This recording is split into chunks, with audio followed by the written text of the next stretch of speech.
ဝီယိုကခရစ်ယာန်တွေနဲ့မွတ်စလင်တွေဟာ17ရာစုမှ14ရာစုအတောင်ခရစ်ယာန်ကြီးတိုက်ပွဲဆင်နေကြပါတယ်။ယေရှုခရစ်တော်မွေးဖွားခဲ့တဲ့ဂျေရုဆလင်မြို့ကိုပြန်သိမ်းပိုက်ဖို့ရန်17ရာစုပိုရမင်းကြီးဒုတိယအာဘင်ကပထမဆုံးအကြိမ်ခရုစစ်စစ်ပွဲကိုဖန်တီးခဲ့ပါတယ်။ခရုစစ်စစ်ပွဲဆင်နွှဲခဲ့တဲ့ခရစ်ယာန်စစ်တီတော်တွေကိုခရုစစ်တာတွေလို့ခေါ်ကြပါတယ်။ခရုစစ်စစ်ပွဲနောက်ဆုံးအချိန်ထိခရစ်ယာန်တွေဟာဂျေရုဆလင်မြို့ကိုမသိမ်းပိုက်နိုင်ကြပါဘူး။ခုခါတန်ဆက်ပေးမှာကတော့ခရုစစ်စစ်ပွဲတွေအများထင်မှာခရစ်ယာန်တွေရဲ့ဘီယံဘော်တော်နဲ့မွတ်စလင်တွေရဲ့ဘီယံစာဒန်တို့ခက်ကိုအခြေခံပြီးရိုက်ကူးထားတဲ့ Kingdom of Heaven ဆိုတဲ့စကားလေးပဲဖြစ်ပါတယ်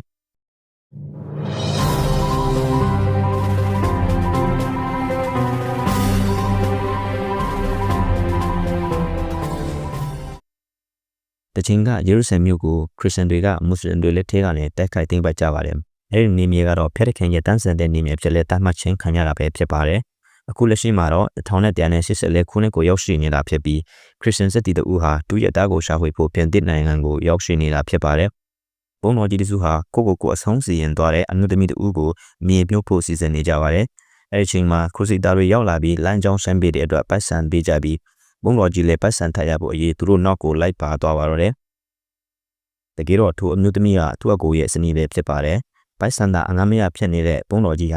အလောင်းကလေးဆွေးကိုဖြုတ်ယူကအလောင်းကိုမမြုပ်ခဲ့ပဲဖြစ်တယ်လို့ထားခဲ့ပါတယ်။ဒီချိန်မှာပဲပေလန်လို့ခေါ်တဲ့လူကအင်တိုင်လေးကိုမြည်ရဲပတ်ကြီးတွေသူစနီးကိုငင်းကြည့်နေပါတယ်။တကယ်တမ်းမှာတော့ပေလန်ဟာဘုံတော်ကြီးအကိုဖြစ်ပြီးမိမဖြစ်သူတက်တင်ပုံနဲ့အချင်းခံရတာဖြစ်ပါတယ်။ညီဖြစ်သူကလာတော့ပြီးမိမဖြစ်သူရဲ့တိုင်းချမ်းကိုလိုက်ပို့ပါတယ်။ဒီချိန်တစ်ဖက်ကနားတော်မှာဂျေရုဆလင်မြို့အကြောင်းကိုပြောနေကြပါတယ်။အဲဒီမြို့ကိုဆာဆန်တွေရမကားပွေတာနှစ်တရာပြည့်ပြီပဲဖြစ်ပါတယ်။ဆာဆန်တွေရဲ့ပြည်ဟာဆလာတမဲဖြစ်ပါတယ်။ဒီချိန်တစ်ဖက်မှာဘေရင်နာနောက်ဆုံးကြံခဲ့တဲ့သူမိမတက်စီတွေကိုမိရှို့ပါအလုပ်ပြန်စပါတယ်။အဲချိန်သူညီဘုံတော်ကြီးဟာကော်ဖရီတို့ခူစီတာပိတ်ဖို့သူရှိခေါ်လာပြီးဘေလင်ဟာကျွမ်းကျင်တဲ့ဗပီးရှာဖြစ်လို့စစ်ပွဲသုံးပစ္စည်းမှန်သမျှသူအကုန်လုံးပေးနိုင်ကြောင်းပြောပါတယ်။အဲဒါနဲ့ကော်ဖရီဟာမြင့်တွေအတွက်ခွာလို့ခိုင်းပြီးခီးတစ်ခေါက်နှားကြပါတယ်။ဒီလိုနဲ့ကော်ဖရီကပေလင်းကိုသူတို့နဲ့အတူလိုက်ပြီးစစ်တိုက်ကိုပြောပါတယ်။သူ့အပွဲတွေကိုအတင်ထောက်ကိုင်းပြီးပေလင်နဲ့ဟျောက်တေးစကားပြောပါတယ်။ကော်ဖရီကပေလင်ရဲ့အမေကိုတချင်းကအဒမပြုခဲ့ပူကြောင်းပြောပါသူ့ကိုခွန်လပိုးနဲ့သူနဲ့အတူစစ်တိုက်ရင်နေရာတနေရာပေးမယ်လို့လည်းပြောပါတယ်။ပေလင်ကဘာမှမပြောတာကြောင့်ဥချိန်ငါနဲ့မလိုက်ဘူးဆိုရင်နောက်တစ်ခါငါ့ကိုတွေးရမှာမဟုတ်ဘူးလို့ပြောပါတယ်။အကယ်လို့ငါ့ကိုစားချင်တဲ့ဆိုရင်EDBစကားတွေးရသူတွေရှိတဲ့ရက်စီတွားအခြားပါစကားတွေးရသူတွေရှိတဲ့နေရာကြီးတွားဟိုမှာခဲ့ပြီးခတ်သွားကြပါတယ်။ဒီချိန်သူညီဘုံတော်ကြီးရောက်လာပြီးဂျေရုဆလင်မှာငရေခံနေတဲ့သူမိမတော့အသက်ပြေဖို့ပြောပါတယ်။အဲချိန်သူမိမကိုတတ်တာသူညီမှန်တီးတော့ပြီးသူညီဘုံတော်ကြီးကိုတတ်ကသူမိမလေးရွှေကိုပြန်ယူပြီးကော်ဖီတို့နောက်လိုက်ပါတယ်။ဒီလိုနဲ့ကော်ဖီတို့နဲ့ဆုံပြီးကော်ဖီတို့အပွဲဟာပေလင်းကိုတားရေးပြီးကျင်းပေးကြပါတယ်။ဒီချိန်ကော်ဖီရဲ့သူတော်ရောက်လာပြီးသူညီကိုတတ်တဲ့ပေလင်းကိုသူ့အပြစ်ပေးဝန်ခံဖို့အတွက်ပြန်လိုက်ခဲ့ဖို့ပြန်ခေါ်ပါတယ်။ကော်ဖီကပြန်မလွတ်လို့တိုက်ခိုက်ကြရင်ကော်ဖီလေးတန်ရပြင်းပြင်းထန်ထန်ရတော့ပါတယ်။ဒီလိုနဲ့ခီးစစ်ကြရဲ့ယေရုရှလင်မြို့ကိုရောက်ရှိလာကြပါပြီ။ညစာစားပွဲတစ်ခုမှာနောက်တစ်ချိန်မှာဘယင်ဖြစ်လာမဲ့ကီဒီလူစနင်ကဒီကောင်ဘေးကကောင်းလဲလို့မြင်လိုက်တော့ကော်ဖီကငားသားလို့ပြောလိုက်ပါတယ်။အဲကာလမှာခရစ်ယာန်တွေနဲ့မွတ်စလင်တွေဟာငြိမ်းချမ်းရေးယူပြီ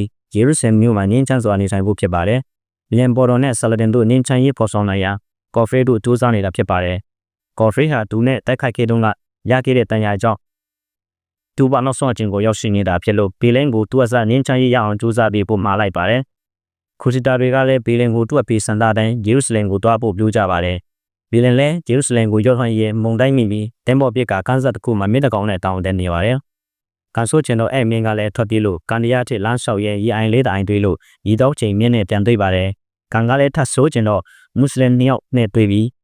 ငါတို့အနေနဲ့မှာဖြစ်လို့မင်းကငါတို့ပိုင်လာလို့ပြောပြီးအဲ့ဒီမင်းကိုရဖို့တိုက်ခတ်ကြပါတယ်။တိုက်ခတ်ရဲမွတ်စလင်တယောက်ကြားတော့ကနောက်တစ်ယောက်လာပြီးတိုက်ပေမဲ့သူလည်းထပ်ဆုံးပါတယ်။ဘေလင်ကသူ့ကိုမတတ်ပဲလမ်းပြဖြစ်ခေါ်သွားပြီးယေရုရှလင်မြို့ရောက်တော့မင်းကိုပြီးကလော့လက်စွာတော့ခွန်ပေးလိုက်ပါတယ်။အဲမွတ်စလင်ကမတော်ခင်လေးမှာနင်းတက်ခဲ့တဲ့သူဟာမွတ်စလင်သူရေးကောင်းလို့ပြောပြလိုက်ပါတယ်။ဒီလိုနဲ့ဘေလင်တယောက်ခေးစစ်ရင်လန်တော့မှာလူပစုကသူ့နောက်လိုက်လာကြပြီးသူကန်ထားတဲ့သားကိုဘေကရခဲ့တယ်လဲလို့မြင်တော့ကော်ဖရီရှီကလို့ပြောလိုက်ပါတယ်။အဲချိန်မှာငါတို့ကတခင်ကိုလာဆောင်တဲ့သူပဲဖြစ်တယ်လို့ပြောပြီးချက်ချင်းအယိုသေးပေးကြပါတယ်။ခရစ်ယာန်စစ်တပ်ပေမှာအဖြူရောင်စစ်တပ်နဲ့အပြောင်စစ်တပ်ဆိုပြီးအဖွဲ့ရှိပါတယ်။အဖြူရောင်စစ်တပ်ကိုမွတ်စလင်တွေကိုတုတ်တန်ဆန်းလန့်ပစ်ချင်တဲ့ရီချယ်ဒီချက်တီလွန်ကဥဆောင်ပြီးအပြောင်စစ်တပ်ကိုမွတ်စလင်နဲ့ငြိမ်းချမ်းရေးယူခြင်းတဲ့ထိုက်ပေရစ်ကဥဆောင်ပါတယ်။လက်ရှိအခြေအနေအရခရစ်ယာန်တွေနဲ့မွတ်စလင်တွေဆက်ဖြစ်ရင်ခရစ်ယာန်တွေရှုံးမှတေချာနေတယ်မလို့ပြင်ကြီးကိုယ်တိုင်မွတ်စလင်နဲ့ငြိမ်းချမ်းရေးယူခြင်းတာဖြစ်ပါတယ်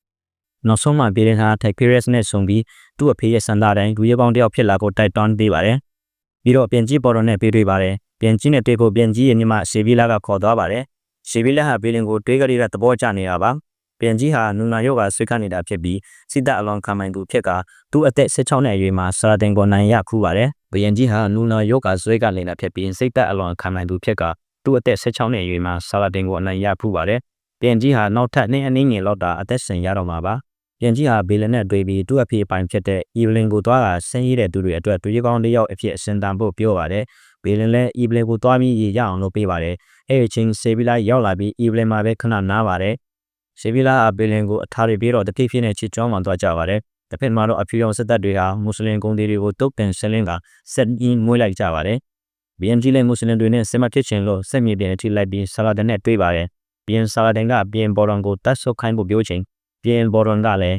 ဆက်မင်းဖွင့်လိုက်တဲ့ Richard Digital ကိုဒူကိုတဲ့အတက်ပေးမှာဖြစ်လို့သူ့တက်ကိုဆုပ်ခိုင်းဖို့တောင်းဆိုပါတယ်။ဒီလိုနဲ့ပြန်နေပါရဲ့ပြောင်မြောင်းတဲ့တန်တမအရေးမှာလူသိန်းပေါင်းများစွာရဲ့အသက်ကိုပြေးတင်လိုက်နိုင်ပါတယ်။ရောချင်းပြန်ဘော်ဒန်ဟာ Richard Digital ကိုအတက်ပေးတာအချုပ်ခန်းလေးထိလိုက်ပါတယ်။ပြန်ကြီးဟာသူ့ကျင်းမရေးကြောင့်လမ်းတောင်ကောင်းမဆောင်နိုင်တော့ပါဘူး။ပြန်ကြီးဟာပင်တွေကိုခေါ်ပြီးသူ့တူလေးနဲ့ညီမလေးကိုစောင့်ရှောက်ဖို့ပြောပါတယ်။တစ်ဖက်မှာတော့ပြန်ကြီးမရှိတော့အချိန်အဖြူရောင်စစ်တပ်တွေဆက်မီးမှွေးမဲ့အချိန်ကိုမွတ်စလင်တွေစောင့်နေကြပါတယ်။ပြန်ကြီးကိုလံပြီးသူ့တူလေးနန်းတော့အချိန်မျိုးမျိုးကြောင့်ဆေးပြေးလာတဲ့ KD လူစနင်ကိုလက်ထပ်လိုက်ရပါတယ်။သူ့သားလေးဟာသူ့လက်ပေါ်မှာမေးရမှုကြတာတော့ဘာမှနာကျင်မှုမရှိတာကြောင့်ဆက်ဆေးလိုက်တဲ့အချိန်မှာတော့သူ့ဦးလေးလိုပဲနူနာယောဂါခံစားနေရကြောင်းတီးလိုက်ရပါတယ်။အဲချင်းဆေဗီလာလေးရင်ခွေးမတခံစားရပြီးသူ့သားလေးကိုသူ့အကိုလိုမျက်နှာပုံကြီးနဲ့မမင်းချင်တာကြောင့်သူကိုယ်တိုင်တပ်ပြက်လိုက်ပါတယ်။တစ်ဖက်မှာတော့ဂျေရုဆလင်မှာရှိတဲ့မွတ်စလင်တွေကိုအဖြူရောင်တပ်တွေကအကုန်တုတ်ပန်ဆန်းပြက်လို့ဆက်ပြန်ထလာပါတော့တယ်။ဆက်ပြက်ဖို့ကိုအပြန်ရောင်တပ်ကသဘောမတူတာကြောင့်သူ့တပ်ကိုတိုက်ပွဲမှာထိမပေးဘူးလို့ Tiberius ကပြောပါတယ်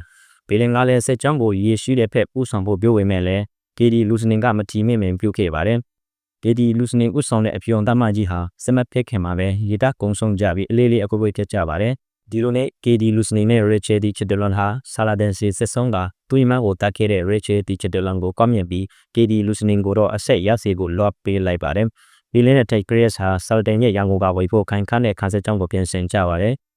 ဆလာဒန်တပ်ဟာဂျေရုဆလင်ကိုဝန်စီကြပေမဲ့ပြောင်မြောင်းတဲ့ပြည်လင်ရဲ့ခန်းစစ်ကိုမဖြိုနိုင်ကြပါဘူး။နောက်ဆုံးမှာတတိုင်းကြီးကိုဖြိုချပြီးဂျေရုဆလင်ကိုဝန်စီကအင်္ဂုနှစ်ဖက်အကြဆုံးများလာလို့ဆလာဒန်ဖက်မှညှင်းချရေးကမ်းလှမ်းလာပါတယ်။ပြည်လင်ကိုလက်နဲ့ချပြီးဂျေရုဆလင်ကိုပြီးရင်ဂျေရုဆလင်မှာရှိတဲ့လူတိုင်းအတွက်အသက်အာမခံပေးတယ်လို့ပြောတော့ပြည်လင်လက်ခံလိုက်ပြီးဂျေရုဆလင်ကိုဆလာဒန်ကညှင်းချမ်းစွာအုပ်ချုပ်လိုက်ပါတော့တယ်။ပြည်လင်လည်းသူစနီအုပ်ကိုရှိရပြန်တစ်ကိုပြန်มาဖြစ်လို့ကေမမလို့ချင်ရင်သူနဲ့လက်နေနိုင်ကြောင်းဆေဗီလာကိုပြုတ်ပြီးထွက်သွားပါတယ်။နောက်နေ့တနေ့မှာတော့ဆေဗီလာလည်းပြည်လင်ရှိတဲ့ပြန်တစ်ကိုတွားပြီးပြည်လင်နဲ့ပြဆုံကဒီပူသားပျော်ဆောင်စွာနေထိုင်ကြပါတော့တယ်။ဇာတ်လမ်းလေးကတော့ဒီမှာပဲအဆုံးသတ်တော့ပါတယ်။အဆုံးထိကြည့်ရှုပေးလို့အားလုံးကိုကျေးဇူးတင်ပါတယ်ခင်ဗျာ